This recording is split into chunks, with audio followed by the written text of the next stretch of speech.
Your hosts, Robert Parker and Nick Knudsen, bring you American Football Stories. Thank you for listening to American Football Stories podcast. Please subscribe to our YouTube channel, American Football Stories. We are working to grow our network on YouTube and would love to have you subscribe. You can find us also on Apple Podcasts, on Twitter, at American FB Story, and on our website, AmericanFootballStories.com. I am Robert Parker. My co-host is Nick Knudsen. This has been another episode of American Football Stories. We're going to dip into that a little bit tonight. We're going to go over all the new coaches at FBS programs. There's 15 changes at the FBS level. And Rob, we're going to make it a short segment for each, but you're going to go thumbs up, thumbs down, or shrug. Okay, on the hire. All right. So the first one, Josh Heupel at UCF exits the door at UCF. They bring in the Gus bust, Gus Malzahn.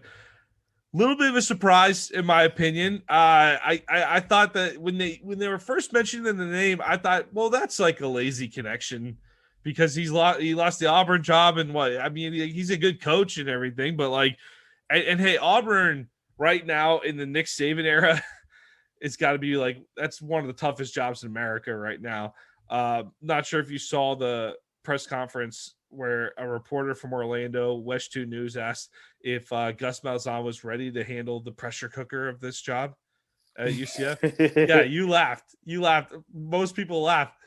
Gus actually answered it straightforward. Well, I think I can it's like, dude, the guy coached at Auburn.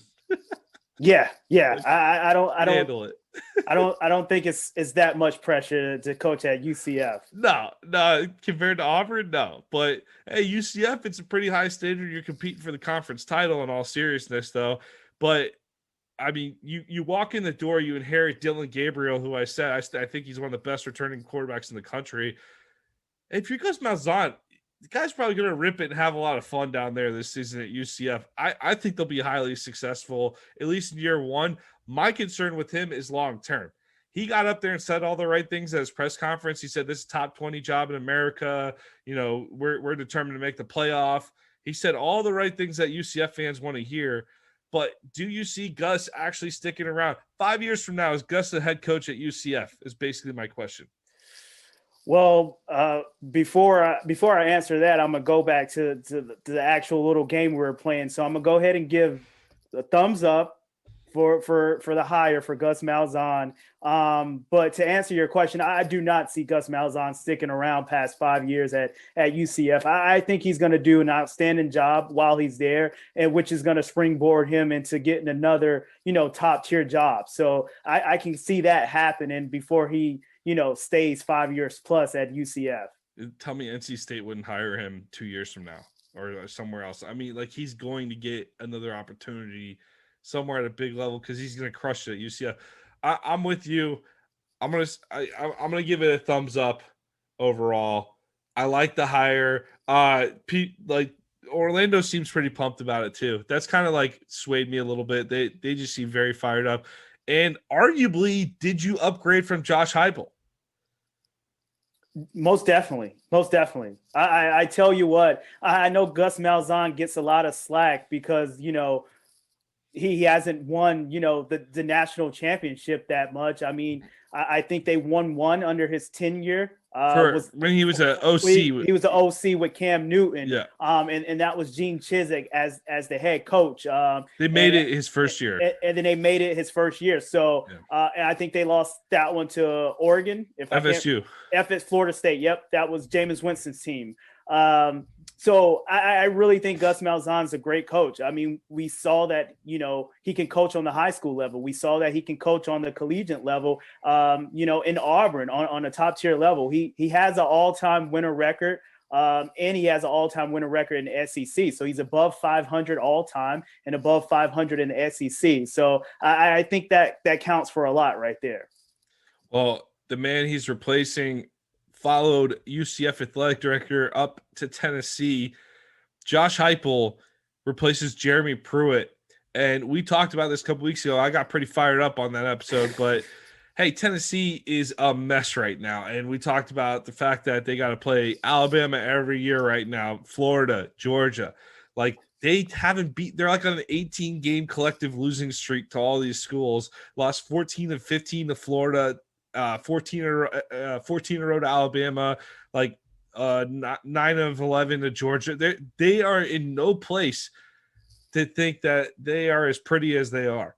They can be pretty, but they've been struggling. They're down, and they're going to take some time. But the position they've struggled with, quarterback, they've struggled with the offense. Even if they're losing, I think Tennessee is going to be a heck of a lot more fun to watch. Do I think Heupel is going to necessarily be there 5 years from now? I don't know, but I think, is he at least a good hire for today to replace Pruitt and elevate the program to where even if he goes 7-6 a few years from now and he gets shown the door in year 3, I think it's going to be a much more attractive job when he leaves than when he's coming in. And so for that reason, I'm giving Heupel a thumbs up. Yeah, I'm right there with you. I'm giving, Heupel to Tennessee a thumbs up as well. I think he comes in, he actually opens up the offense a little bit more. Pruitt kind of really didn't open it up as much. He's coming from that Alabama tree where you just want to play good defense and kind of, ground and pound and run the ball. But, in this day and age, you're going to have to open it up, give the ball to your playmakers. And I think, Josh Heupel is going to come in and do that right away. And he's younger, so I think he'll be able to do a better job of connecting with the younger kids and just the culture out there that's going on right now. So I like this hire from Tennessee. And to quote Gus Malzahn in regards to saying UCF is a top 20 job, even though Tennessee right now is a dumpster fire, it's still a top 20 job. I mean, anytime you can put 100 plus in the stands, that atmosphere, you're playing in the SEC, you're getting top talent recruits year in and year out. I think you can be competitive and you can compete. So Tennessee is still a top 20 job, even though, it's a dumpster fire. I don't know if it's a top 20 job right now, but it should be. I'll go with that. It should be a top 20 job. I mean, you're right. The environment and everything, it definitely, there's no reason they should be as bad as they are. But I think Heupel, they'll at least pick it up. Good points there, Rob. But let's go to Marshall out of Conference USA. They parted ways with Doc Holliday after the season. I mean, I think at one point, weren't they like 7-0, and then they lost their last 2 games? They lost the Conference USA championship, but they had some really weird, like 20-0 loss to Rice out of nowhere. They ended up replacing the Alabama assistant running backs coach, Charles Huff. And Huff at one point was mentioned for the Vanderbilt job before the Clark Lee hire. They talk about Huff being a great recruiter, but a lot of people at Alabama are great recruiters.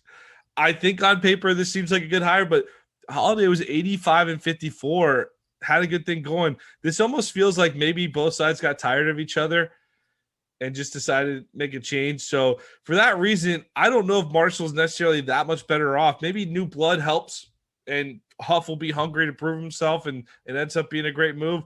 But I give it a shrug for now. I'm on the shrug side for now. I think Huff could be a good coach, but Marshall was already pretty good with Doc Holliday, so I don't know how much better it could get with Charles Huff unless he makes like a New Year's Six bowl. Yeah, I'm right there with you. I'm gonna do the shrug as well. Just like you said, I don't know how better Marshall can get with this hire. Maybe Huff coming in, if he's the recruiter that, people say that he is, and he can kind of get those top tier talent, or maybe he can, crack the transfer portal like we talked about previously, and he can kind of get some of those guys that maybe got recruited to Alabama, but, just like Duke Huntley, maybe from an academic standpoint, didn't have the grades to kind of get in right now, had to go to junior college and work their way back. Maybe Huff can get those guys and, take that Marshall program to the next level. But for right now, I'm going to give it a shrug as well. Let's go out to Texas. Tom Herman is let go after 4 seasons at Texas. Hey, I think the Herman era can be summed up as, whereas I would say Charlie Strong, which disappointed the hell out of me because I love Charlie Strong. I mean, we just talked about his Florida days and everything. Charlie Strong, great dude.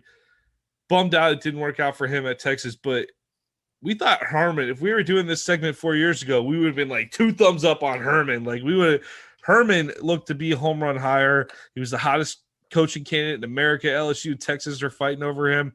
And hey, close but not quite during his tenure, right? They played Texas. They play head to head with Oklahoma, who's dominant throughout Herman's time at Texas. They play head to head with Oklahoma, and then they turn around and need like overtime to beat like Kansas State the next week. So they never had any type of consistency with him, never could quite get it off the ground on that level. So they bring in Alabama offensive coordinator Steve Sarkisian. Sarkisian, previous head coach at Washington and USC, Broyles Award winner for the nation's top assistant at Alabama this past season. Obviously, that Bama offense was cooking, but I was very like, what? When I saw this move, because Sarkisian, we've seen him in action. Like, he's an okay head coach, but everyone thinks that Nick Saban just turns you to gold. And we've seen time and time again, just like with Bill Belichick, that's not necessarily the case, right? In the NFL, we've seen it. Some guys are okay, but Sarkisian, I was almost swayed on the hire when I heard an interview with him. He talked about his issues with alcohol at USC, and he talked about how he grew as a person from it. And I got to tell you, on a human being level, I am rooting for Steve Sarkisian to do great at Texas. Because if he can turn that thing around, get Texas jump started, all gas, no brakes. If he gets that thing going out in Austin, first off, college football is better when Texas is good because they're freaks out there in Texas. Love having them like really into it in the national title race. They should be a playoff contender on a regular basis, just like Oklahoma. But secondly, like, it's just a great personal story if he gets it together. That being said, Rob, I want to give. I know everybody's excited about it now, and I don't mean to rain on anybody's parade here, but I'm going to give it a shrug. I'm going to give it a shrug because I do think he can do better than Herman. He may very well do better than Herman, but I think right now we're just super excited about a guy that got to play. When you get to play with Nick Saban's offense and Nick Saban's toys, you feel like you're pretty good. You know, it's almost like if you like got to use like, you know, if Tiger Woods let you borrow his golf clubs for an afternoon and then you went back to using your like $20 putter a week ago. I don't know. It's a bad example maybe, but like it's just you're playing with Nick Saban's toys at the end of the day. We've seen offensive coordinators come and go and take jobs. Jim McElwain with Alabama, like it's no guarantee. Yeah, it really sounds like you're raining on my parade right now, Nick, because I'm actually one of those fans who's I'm going to give this 2 thumbs up.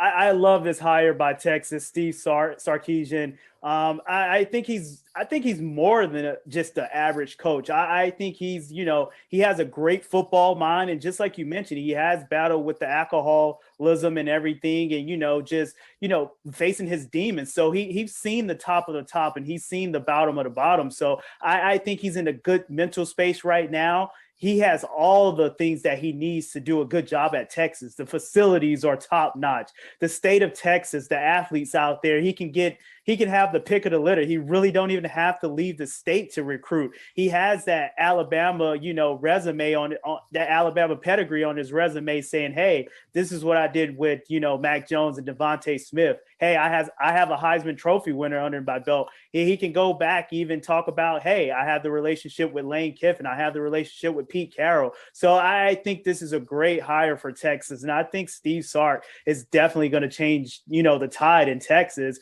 and, you know, get Texas back on the map again because they really haven't been relevant in years. I hope you're right because I heard the interview with him. I heard an interview with him. I forget where it was, but he was excellent. And like, I was like, damn, I'm ready to go sign up and play for Texas after listening to that. So I'm rooting for the guy, but all those factors you said were the same factors with Tom Herman, right? Like those players are there. The facilities are there. Texas always has money. That's my own. So I'm going to play skeptical on that. Good. I like a little disagreement though. I like a little disagreement on that. That's fine. It's good for the show.